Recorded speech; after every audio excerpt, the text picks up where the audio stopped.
World news updates చూస్తే Hezbollah chief Syed Haasan నజరల్లా మృతికి కారణం ఇరాన్కు చెందిన గూఢచార్యం తెలుస్తోంది.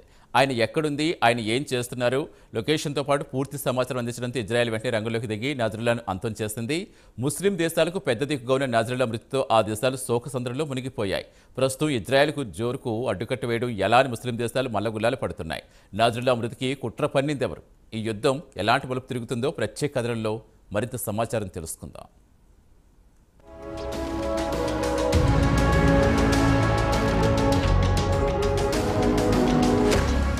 హెజబొల్లా చీఫ్ సయ్యద్ నాసరుల్లా హత్య కుట్ర వెనుక ఇరాన్ గూఢాచారి హస్తం ఉందన్న టాక్ వినిపిస్తోంది.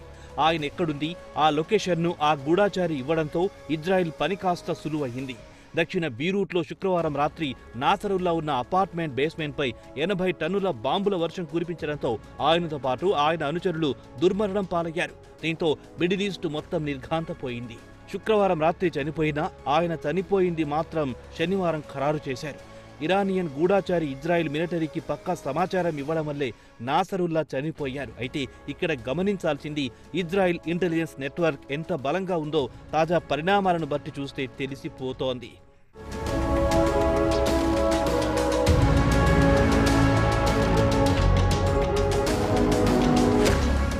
ఫ్రెంచ్ న్యూస్ పేపర్ లే పారిసియాన్ సమాచారం ప్రకారం ఇరాన్కు చెందిన ఓ స్పై అంటే గూఢాచారి నాసరుల్లా లొకేషన్ షేర్ చేశాడని తెలిపింది. బీరూట్ ప్రధాన కార్యాలయంలో అండర్ గ్రౌండ్ లో ఆయన గ్రూప్నకు చెందిన టాప్ కమాండర్లతో సమావేశమవుతున్నారు. ఈ సమయంలో ఇజ్రాయెల్ ఆ భవనంపై బాంబుల వర్షం కురిపించింది. ఆ తర్వాత ఆదివారం నాడు కూడా ఇజ్రాయెల్ హెజబొల్లాకు చెందిన డజన్ టార్గెట్లపై దాడులు చేసింది. కాగా శనివారం నాడు జరిగిన ఎయిర్ స్ట్రైక్ లో హెజబొల్లా సీనియర్ మిలిటెంట్ కూడా చనిపోయాడు. శుక్రవారం రాత్రి బీరూట్ ప్రధాన కార్యాలయంలో అండర్ గ్రౌండ్ లో ఇజ్రాయెల్ దాడులకు వ్యూహాలు రచిస్తున్న సమయంలో 60 అడుగుల లోతులో సమావేశాలు జరుగుతున్న ప్రదేశంపై ఇజ్రాయెల్ 80 టన్నుల బాంబులు వేశాయని చెబుతున్నారు.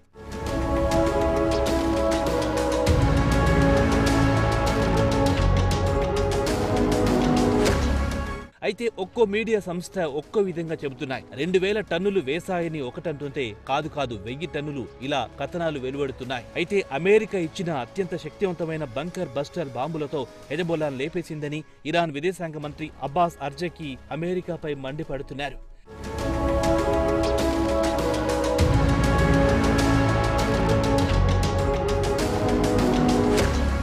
అయితే ఇజ్రాయెల్ ప్రధానమంత్రి బెంజమిన్ నెతన్యాహు మాత్రం హెజబొల్లా చీఫ్ నాసరుల్లాను చంపడాన్ని సమర్థించుకుంటున్నారు.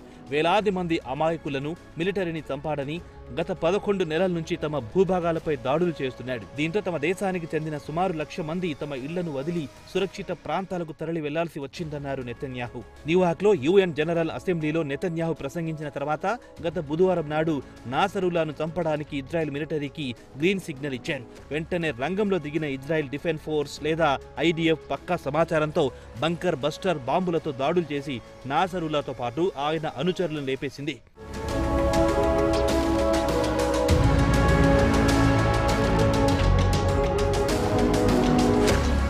శుక్రవారం రాత్రి బీరూట్పై ఇజ్రాయెల్ భీకరమైన దాడులకు పాల్పడింది. బాంబుల మోతతో యావత్ నగరం దద్దరిల్లిపోయింది. పెద్ద ఎత్తున భవనాలు కుప్పకూలాయి. ప్రజలు ప్రాణాలను అరచేతిలో పెట్టుకుని సురక్షిత ప్రాంతాలకు పరుగులు తీయాల్సి వచ్చింది. ఇళ్లు కూలిన కుటుంబాలు పిల్లా పాపలతో ఎక్కడికి వెళ్లాలో దిక్కుతోచని పరిస్థితిలో చిక్కుకుపోయారు.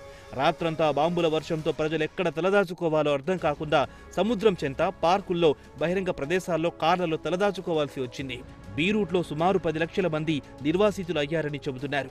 నసరుల్లా మద్దతుదారులు బీరూట్ వీధుల్లో ప్రదర్శన నిర్వహించారు. గాల్లో కాల్పులు జరిపారు. ఇజ్రాయెల్పై ప్రజలు ఆగ్రహంతో రగిలిపోతున్నారు.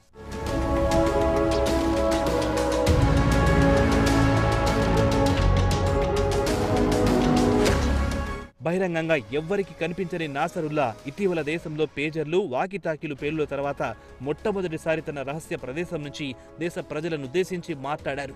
ఈ పేలుల వెనుక ఇజ్రాయెల్ హస్తముందని ఆరోపించారు. కాగా ఇజ్రాయెల్ మాత్రం నాసరుల్లాను నంబర్ 1 శత్రువుగా భావిస్తోంది.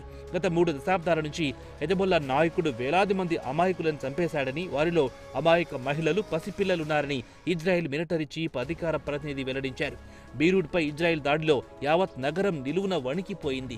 నగరంలో ఏ ఒక్కరూ సురక్షితంగా లేరని స్థానిక పౌరులు ఆవేదన వ్యక్తం చేస్తున్నారు.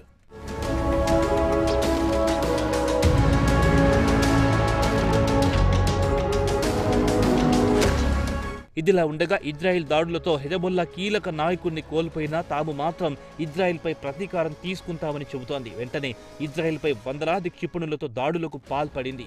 ప్రస్తుతానికి ఇరు దేశాల మధ్య ప్రతి దాడులు సమిసిపోయే పరిస్థితులు మాత్రం కనిపించడం లేదు. అయితే ఇక్కడ అసలు విషయానికి వస్తే నాసరుల్లా మాత్రం షియా తెగకు చెందినవారు, ఇరాన్ విషయానికి వస్తే సున్నీ తెగకు చెందినవారు. సాధారణంగా ప్రస్తుత పరిస్థితులు చూస్తుంటే షియా సున్నీ తెగకు మధ్య యుద్ధం మొదలవుతుందా అన్న అనుమానాలు కూడా తలెత్తుతున్నాయి. మరి పరిస్థితులు ఇక్కడి నుంచి ఏ మలుపు తిరుగుతాయో వేచి చూడాల్సిందే.